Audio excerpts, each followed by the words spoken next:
तो hello student, कैसे हैं आप। मेरा नाम है जयप्रकाश यादव और मेरे इस वीडियो चैनल जेपी यादव में मैं आप लोगों का स्वागत करता हूं। तो दोस्तों, आपका अब फिर से स्वागत है मेरे इस वीडियो चैनल में। और जो है कि आज का जो टॉपिक है उस टॉपिक पे हम ब्लड के बारे में जानेंगे कि रक्त हमारे शरीर में क्यों आवश्यक है, क्या कार्य होता है, क्या क्या इसमें उपस्थित होता है। तो इन इन्फॉर्मेशन जानकारी के लिए हमारे इस वीडियो में हम इसके बारे में बताएंगे। साथ ही एजुकेशन की एजुकेशन संबंधित जानकारी सबसे पहले पाने के लिए हमारे चैनल को सब्सक्राइब कर लीजिए। और हाँ दोस्तों, अपने दोस्तों के साथ शेयर भी कर देना और वीडियो अच्छा लगता है तो लाइक भी कर देना। तो चलिए दोस्तों, हम जो रक्त है ब्लड उसको जानने की कोशिश करते हैं कि क्या क्या होता है उसमें और क्या क्या कार्य होता है उसका हमारे शरीर में। तो इसको अब जानने की कोशिश करते हैं।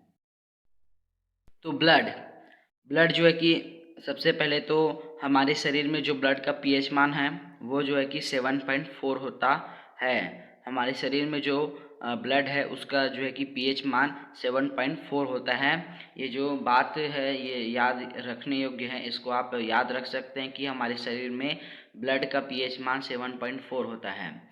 अब ब्लड ब्लड जो है कि प्लाज्मा और रक्त कोशिकाओं से मिलकर बना होता है। ये ब्लड जो है कि पूरे 100% रहता है। हमारे शरीर में जो है कि ब्लड 100% होता है और उसमें से जो है कि 55% जो है कि प्लाज्मा और 45% जो है कि रक्त कोशिका होता है। कहने का मतलब 100% में से 55% जो है कि प्लाज्मा और 45% रक्त कोशिका, ये दोनों मिलकर जो है कि हमारे शरीर में ब्लड रक्त का निर्माण करते हैं, है ना।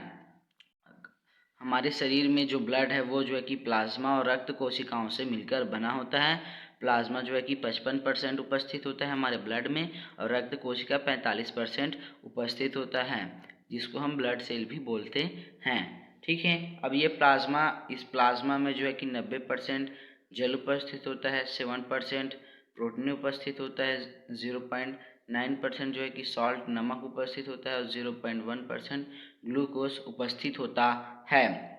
कहने का मतलब हमारे ब्लड में जो है कि प्लाज्मा और रक्त कोशिकाओं से मिलकर बना होता है। तो 55% प्लाज्मा और 45% रक्त कोशिका मिलकर ब्लड का निर्माण करते हैं। और उस 55% में जो है कि प्लाज्मा में जो है कि अब इसको हम पूरा 100 डिग्री मानेंगे तो उसमें से 90% पानी रहता है। हमारे ब्लड में 7% प्रोटीन, 0.9% सॉल्ट रहता है और 0.1% ग्लूकोज उपस्थित होता है।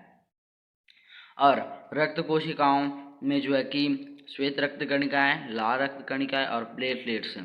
तो ये जो ब्लड है, ब्लड के प्लाज्मा के जो पार्ट्स हैं, जल, प्रोटीन, सॉल्ट, ग्लूकोज, और रक्त कोश का जो पार्ट्स है, श्वेत रक्त कणिका, लाल रक्त कणिका, प्लेटलेट्स, इन सब को हम डिटेल से इस वीडियो में जानेंगे। तो चलिए दोस्तों, हम जो है कि प्लाज्मा के बारे में अब पढ़ना शुरू करते हैं। प्लाज्मा जो है कि 90% जल और 7% प्रोटीन, 0.9% साल्ट नमक और 0.1% ग्लूकोज, जिसका रासायनिक सूत्र C6H12O6 होता है। ये इन सभी चीज़ों से मिलकर जो है कि प्लाज्मा हमारे ब्लड में बनता है, वो भी 55%। ठीक है। संतुलित मात्रा में जब ये इतने परसेंट हमारे ब्लड में होगा तब जो है कि हमारे ब्लड में 55% प्लाज्मा का निर्माण होगा। और प्लाज्मा हमारे शरीर के लिए क्यों आवश्यक है, इसका क्या कार्य है, इसको अब जानने की कोशिश करते हैं। उसके बाद रक्त कोशिकाओं के बारे में जानेंगे। उसके बाद इस प्लाज्मा के सभी पार्ट्स और रक्त कोशिकाओं के सभी पार्ट्स के बारे में जानेंगे। तो फंक्शन ऑफ प्लाज्मा का कार्य ये होता है कि जो हमारे शरीर में बचे हुए भोजन और हार्मोन का शरीर में संवहन प्लाज्मा के द्वारा ही होता है। कहने का मतलब हमारे शरीर में जो भी बचा हुआ भोजन और हार्मोन है उसका सही तरीके से हमारे शरीर में संवहन करने का कार्य प्लाज्मा का होता है। इसलिए हमारे शरीर में प्लाज्मा हमारे शरीर के ब्लड में प्लाज्मा का होना आवश्यक है, क्योंकि ये पचे हुए भोजन और हार्मोन को सही तरीके से संवहन करने में सहायक होता है। अब ये जो प्लाज्मा है, ये प्लाज्मा हमारे बॉडी के लिए क्या कार्य करता है इसको भी जानते हैं। तो जो प्लाज्मा है वो हमारे बॉडी का जो ताप है, टेम्परेचर है, उसको नियंत्रण रखने का कार्य जो है कि प्लाज्मा का होता है। बॉडी हमारे शरीर में जो है कि टेम्परेचर, ताप को नियंत्रण रखने का कार्य जो है कि प्लाज्मा द्वारा किया जाता है। साथ ही घाव भरने का कार्य भी प्लाज्मा द्वारा ही किया जाता है। अगर हमारे शरीर में कोई भी घाव हो जाए तो उस घाव को भरने के लिए जो है कि हमारे ब्लड में प्लाज्मा का होना बहुत ही आवश्यक है। अब जो है कि ये तो रहा प्लाज्मा का कार्य कि वो पचे हुए भोजन और हार्मोन को सही तरीके से संवहन करता है हमारे शरीर में। साथ ही जो हमारा बॉडी है, उस बॉडी के टेम्परेचर, ताप को नियंत्रण रखने का कार्य भी प्लाज्मा का होता है। साथ ही अगर शरीर के किसी भी अंग में घाव हो जाए तो उस घाव को भरने का कार्य भी प्लाज्मा द्वारा ही होता है। ठीक है दोस्तों, तो ये तो रहा प्लाज्मा का कार्य। अब हम जो है कि प्लाज्मा जो है कि 90% जल और 7% प्रोटीन, साल्ट, ग्लूकोज से मिला होता है। तो इन सब जो इनसे मिलकर बना होता है, तो इनके बारे में जानेंगे। और साथ ही उसके बाद हम रक्त कोशिका और उनके जो पार्ट्स हैं, श्वेत रक्त और लाल रक्त कणिका और प्लेटलेट्स, उनके बारे में भी डिटेल से जानेंगे। तो चलिए दोस्तों, जो प्लाज्मा के पार्ट्स हैं उनके बारे में डिटेल से जानने की कोशिश करते हैं। प्लाज्मा का जो कार्य है वो तो ये हो गया। आप इसको रोक के स्क्रीनशॉट कर सकते हैं। ठीक है दोस्तों, अब हम जो है कि जानेंगे कि अपना जो प्लाज्मा के पार्ट्स हैं उनके बारे में अब डिटेल से जानेंगे। तो चलिए दोस्तों, जानने की कोशिश करते हैं। ये तो रहा जो है कि ब्लड हमारे शरीर में प्लाज्मा और रक्त कोशिकाओं से मिलकर बना होता है, और प्लाज्मा का कार्य भी हमने जान लिया। प्लाज्मा किन किन चीज़ों से मिलकर बना होता है ये भी जान लिया, और रक्त कोशिका भी किन किन चीज़ों से मिलकर बना होता है ये भी जान लिया। अब वो जिन जिन चीज़ों से मिलकर बना होता है उन सब चीज़ों के बारे में डिटेल से जानेंगे। तो चलिए दोस्तों, इसको जानने की कोशिश करते हैं। प्लाज्मा जल, प्रोटीन, साल्ट और ग्लूकोज से बना होता है। तो अब हम जो है कि जल के बारे में पढ़ना शुरू करते हैं। तो जल हमारे जीवन की मूल आवश्यकताओं में शामिल है, जिसके बिना हमारा जीवन तो संभव है नहीं। साथ ही हमने अनुभव किया होगा कि आप लंबे समय तक अगर पानी ना मिले तो हमको बेचैनी महसूस होता है। साथ ही हमारे शरीर में जो होने वाली समस्त क्रियाओं के लिए जल आवश्यक होता है, और एक स्वस्थ मनुष्य को एक दिन में कम से कम 2 से 3 लीटर पानी पीना चाहिए। ये जो जल है, ये जो है कि हमारे शरीर में जो है कि ब्लड में घुला रहता है, और अगर हमारे शरीर में ब्लड अच्छे तरीके से, हमारे जो ब्लड में H2O जल जो है कि घुला है, तब जो हमारे शरीर की जो होने वाली समस्त क्रिया हैं वो सुचारू रूप से संचालित होगी। इसलिए आपको बोला जाता है कि एक दिन में कम से कम आप 2 से 3 लीटर पानी पीजिए, क्योंकि ऐसा करने से हमारे शरीर में जो है कि ब्लड में जो है कि अच्छे तरीके से जो जल है वो जो है कि घुलकर मिश्रण मतलब उसमें संयुक्त हो जाएगा, और हमारे शरीर की जो समस्त होने वाली क्रियाएं हैं उसमें जो है कि वो सुचारू रूप से संचालित होगी, उसमें किसी भी प्रकार की बाधा नहीं आएगी। इसलिए हम जो जल है वो हमारे जीवन की मूल आवश्यकताओं में शामिल है, जिसके बिना जो हमारा जीवन है जो है कि संभव नहीं है। ठीक है, और जल को हमको जो है कि पीने के लिए शुद्ध शुद्ध जल ही पीना चाहिए, और हम पीने युक्त जल को ही पेयजल कहते हैं। तो जल के बारे में हम लोग जान लिया कि वो हमारे शरीर में जो है कि ब्लड में अच्छे तरीके से अगर घुला रहता है, तो वो हमारे शरीर के जो भी समस्त क्रियाएं होने वाली हैं उसमें हमको ब्लड की आवश्यकता होती है।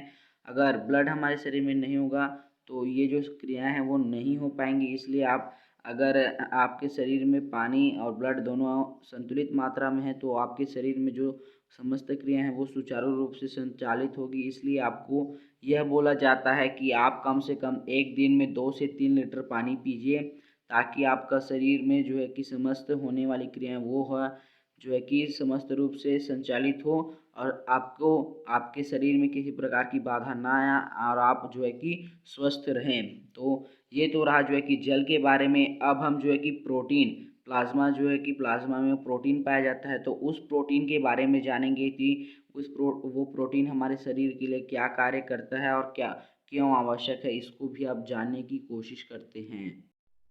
तो हमारे शरीर के ब्लड का जो 55% प्लाज्मा है, उसमें जो है कि 7% प्रोटीन पाया जाता है।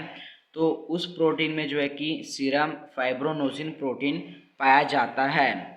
जब जो है कि ये प्लाज्मा से जो फाइब्रोनोजिन प्रोटीन है वो निकल जाता है, तब उसका जो शेष बचा हुआ भाग है उसको हम सीरम कहते हैं।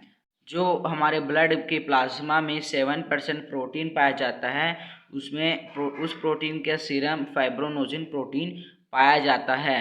और जब हमारा जो प्लाज्मा है उसमें जो फाइब्रोनोजिन प्रोटीन है वो निकल जाता है, तब जो है कि शेष बचा हुआ भाग को हम सीरम या फाइब्रोनोजिन प्रोटीन कहते हैं। फाइब्रोनोजिन प्रोटीन जो है कि हमारे शरीर के ब्लड में रक्त का थक्का जमाने में कार्य करता है। रक्त का थक्का जमाने में कार्य करता है, जिसके कारण जो है कि हमारा घाव जो है कि भर पाता है और जो है कि हमारे शरीर में ब्लड नहीं जमता। ठीक है दोस्तों, कहने का मतलब फाइब्रोनोजिन प्रोटीन हमारे शरीर में जब प्लाज्मा जो है कि ब्लड से निकल जाता है, ब्लड में जो प्लाज्मा पाया जाता है उसमें जो फाइब्रोनोजिन प्रोटीन है वो निकल जाता है, तब उसका जो शेष बचा हुआ भाग है उसको हम सीरम बोलते हैं। और ये जो फाइब्रोनोजिन प्रोटीन है वो जो है कि हमारे शरीर में रक्त के थक्का जमाने का कार्य करता है। तो ये तो रहा जो प्रोटीन में फाइब्रोनोजिन प्रोटीन पाया जाता है, उसका कार्य जो है कि रक्त में थक्का जमाने का कार्य करता है। अब हम जो है कि नमक सॉल्ट के बारे में जानेंगे, वो हमारे शरीर में क्यों, शरीर के ब्लड में क्यों आवश्यक है। और ये जो प्रोटीन है वो फाइब्रोनोजिन प्रोटीन के कारण हमारे शरीर का जो ब्लड है उसमें रक्त का थक्का जमाने का कार्य करता है। अब हम जो है कि नमक सॉल्ट के बारे में जानने की कोशिश करेंगे। तो नमक सॉल्ट, इसका रासायनिक सूत्र सोडियम Na। ठीक है, हमारे ब्लड में आयोडीन की आवश्यकता होती है। हमारे ब्लड में जो है कि आयोडीन की आवश्यकता होती है। एक स्वस्थ मनुष्य के शरीर के ब्लड में जो है कि आयोडीन ज़रूर ही होता है। साथ ही जो नमक सॉल्ट है वो प्रयुक्त मात्रा में उसमें आयोडीन उपस्थित होता है। जो नमक खाद्य पदार्थ है उसमें आयोडीन प्रयुक्त मात्रा में उपस्थित होता है। साथ ही ये जो आयोडीन है वो हमारे ब्लड के लिए आवश्यक है। और जो नमक जो खाद्य पदार्थ है उसमें प्रयुक्त मात्रा में आयोडीन उपस्थित होता है। ठीक है दोस्तों, तो इसको खाने से हमको जो हमारे ब्लड में आयोडीन की जो पूर्ति है वो पूर्ति पूर्ण होती है। ठीक है दोस्तों, मतलब कि जो हमारे ब्लड में जो आयोडीन उपस्थित होता है वो जो हम आयोडीन युक्त नमक खाने से जो है कि हमको आयोडीन हमको प्राप्त होता है, क्योंकि उस आयोडीन युक्त नमक में आयोडीन उपस्थित होता है। अब ये जो आयोडीन का कार्य है वो हमारे ब्लड में घुलकर उसको सही तरीके से स्वस्थ रखता है, हमारे शरीर को जो है कि सही तरीके से सर्कुलेट करने का कार्य करता है और हमारे शरीर का जो ब्लड है उसको साफ और स्वस्थ रखता है। हमारे ब्लड में जो हमारे शरीर में जो भी ब्लड है उसको सही तरीके से सर्कुलेट, उसका बहाव जो है कि उसको सही तरीके से करता है और जो हमारा ब्लड है उसको ताज़ा और स्वस्थ बनाए रखने का कार्य नमक सॉल्ट के द्वारा ही होता है। और ये जो है कि प्लाज्मा में उपस्थित होता है 0.9%। और साथ ही हमारे शरीर में अगर ब्लड है तो उस ब्लड में अगर आयोडीन की कमी हो जाता है तो हमको घेंघा नामक जो है कि रोग होता है। तो नमक सॉल्ट के बारे में हमने ये जाना कि वो हमारे शरीर के ब्लड, जो हमारा शरीर में ब्लड है उस ब्लड में हमको आयोडीन जो लौह तत्व है उसकी आवश्यकता होती है। ठीक है दोस्तों, और जो आयोडीन युक्त नमक है उसमें प्रयुक्त मात्रा में आयोडीन उपस्थित होता है, उसको खाने से हमको आयोडीन प्राप्त हो जाता है। साथ ही ये जो आयोडीन है उसका कार्य हमारे जो शरीर का ब्लड है उसमें घुलकर उसको सही तरीके से सर्कुलेट करने का कार्य करता है। साथ ही हमारे ब्लड को ताज़ा और स्वस्थ बनाए रखने का कार्य भी नमक सॉल्ट के द्वारा ही होता है। और हमारे ब्लड में अगर आयोडीन की कमी हो जाता है, अगर हम आयोडीन युक्त नमक ना खाएं तो हमारे शरीर का जो ब्लड का सर्कुलेशन है वो सही तरीके से नहीं हो पाएगा और जो हमारा ब्लड है वो ताज़ा नहीं रहेगा। स्वस्थ और साफ नहीं रहने के कारण अगर हमारे शरीर में आयोडीन की कमी हो जाता है तो उससे हमको घेंघा नामक जो है कि रोग होता है। तो अब हमने जो है कि ब्लड के बारे में जान लिया कि वो हमारे शरीर में जो है कि घुले रहने हमारे ब्लड में घुला रहता है और उसको सही तरीके से सर्कुलेट करता है, स्वस्थ और ताज़ा बनाए रखता है। और साथ ही हमको आयोडीन युक्त नमक खाना चाहिए जिससे हमको प्रयुक्त मात्रा में आयोडीन प्राप्त हो जाता है। अब हमने नमक सॉल्ट के बारे में जान लिया। अब जो ग्लूकोज होता है वो हमारे शरीर में क्यों आवश्यक है और वो हमारे शरीर में क्या कार्य करता है हमारे ब्लड के लिए, इसको अब जानने की कोशिश करते हैं। तो अब हम ग्लूकोज के बारे में जानेंगे। ग्लूकोज हमारे शरीर को ऊर्जा प्रदान करने का कार्य करता है और ये जो ग्लूकोज है वो हमको जो है कि फलों में अधिक मात्रा में ग्लूकोज पाया जाता है, जैसे कि केला। जब हम उपवास रहते हैं तो हम खाने में जो है कि फल लेते हैं। ऐसा क्यों होता है? क्योंकि केला में जो है कि अधिक मात्रा में ग्लूकोज उपस्थित होता है जो हमारे ब्लड को जो है कि ऊर्जा प्रदान करने का कार्य करता है, जिससे हमको भूख नहीं लगता और हम मस्त ऊर्जावान बने रहते हैं। वो ग्लूकोज के कारण होता है कि ग्लूकोज हमारे शरीर को ऊर्जा प्रदान करने का कार्य करता है और साथ ही ग्लूकोज फलों में अधिक मात्रा में जो है कि पाया जाता है। और जो है कि केला, जिसमें जो है कि केला अगर हम उपवास वगैरह रहते हैं तो हम फलों में अधिकतर जो है कि केला को ही लेते हैं। इसका कारण जो है कि केला में जो है कि अधिक मात्रा में ग्लूकोज उपस्थित होता है और उसका कारण जो है कि ब्लड में ऊर्जा प्रदान करने का कार्य करता है। और हम देखते हैं कि अगर किसी को सांप वाप अगर चाप दे तो उसको ग्लूकोज का बॉटल चढ़ाया जाता है। ऐसा क्यों होता है? क्योंकि जो भी काटता है तो काटने से जो है कि उसके ब्लड में ऊर्जा नहीं होता और जो ग्लूकोज है, ग्लूकोज का बॉटल चढ़ाने से क्या होता है कि उसके ब्लड में अच्छा सर्कुलेशन हो जाता है और उसके ब्लड में जो है कि ऊर्जा और तंदुरुस्ती आ जाती है, जिसके कारण जो है कि ग्लूकोज का बॉटल चढ़ाया जाता है। अगर किसी को तेज बुखार है और वो कमज़ोर है तो उसको भी जो है कि ग्लूकोज का बॉटल दिया जाता है। जिस ग्लूकोज का बॉटल चढ़ाने से हमारे शरीर को बहुत ही लाभदायक होता है। जो हमारा ब्लड है वो अच्छे तरीके से सर्कुलेशन होता है, उसमें ऊर्जा प्रदान होता है और हमारे शरीर में भी ऊर्जा बने रहता है, जिसके कारण हम किसी कार्य को अच्छे से कर पाते हैं। तो ग्लूकोज इस प्रकार से हमारे ब्लड और हमारे शरीर के लिए आवश्यक है, क्योंकि वो हमारे शरीर और हमारे ब्लड को ऊर्जा प्रदान करने का कार्य करता है। अब ये तो रहा जो प्लाज्मा के जो विभिन्न पार्ट्स, जल, प्रोटीन, साल्ट और ग्लूकोज के बारे में। अब जो नेक्स्ट वीडियो है ना दोस्तों, उसमें मैं रक्त कोशिकाओं के बारे में आपको डिटेल से बताऊंगा। इस वीडियो में इतना ही, मिलते हैं नेक्स्ट वीडियो में रक्त कोशिकाओं के बारे में, उनके बारे में डिटेल के साथ। तब तक के लिए मेरे चैनल के साथ बने रहना। और हाँ दोस्तों, वीडियो अच्छा लगे तो लाइक कर देना और अपने दोस्तों के साथ शेयर कर देना। तो चलिए दोस्तों, मिलते हैं नेक्स्ट वीडियो में। बाय।